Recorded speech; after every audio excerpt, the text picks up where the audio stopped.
Mga kababayan, welcome sa aking YouTube channel That's My TV.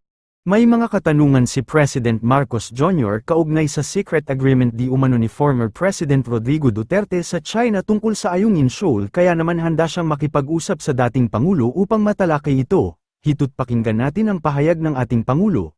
Pero bago ang lahat, huwag kalimutang mag-subscribe, mag-like at pindutin ang notification bell para hindi kayo mahuhuli sa mundo ng politika.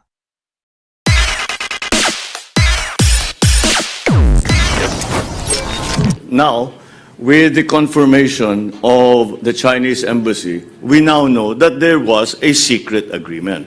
Ano ba ang pinangako ng Duterte administration sa China? Dahil hindi pa natin alam O ngayon pa lang natin talaga, ngayon lang tayo nakakatiyak na meron pala talagang agreement. Tawag nila sa gentleman's agreement. Tawag ko dyan secret agreement. Hindi namin alam, walang dokumento. Hindi ko nga maintindihan, very experienced lawyer si President Duterte. Ang abogado, lahat gusto nila, nakasulat lahat yan Bakit walang nakasulat na kahit isang papel? Bakit walang video? Bakit walang announcement? Nothing. Send it to me. And then we'll sit down. Send those documents to me. And then we'll sit down and discuss it. I'll do my homework first.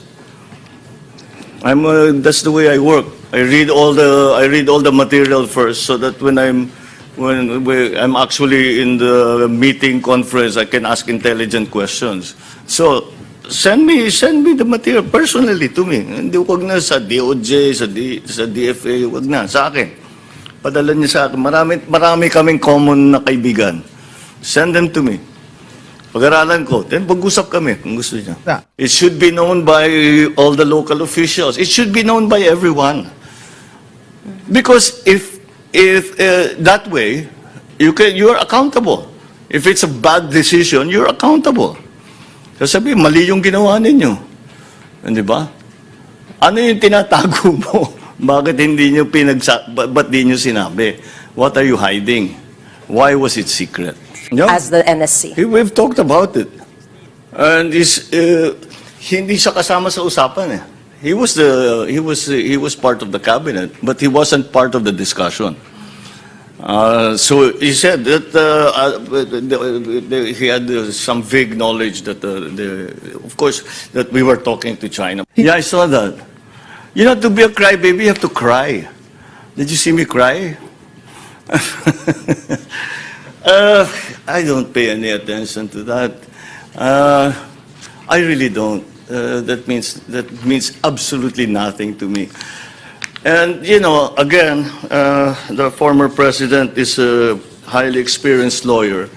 He should know that ad hominem attacks like that really have no place in this kind of very important and very precarious rather. Discussions.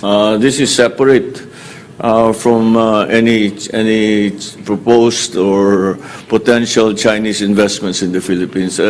How do I see how it will affect? I don't see that it will affect one way or the other.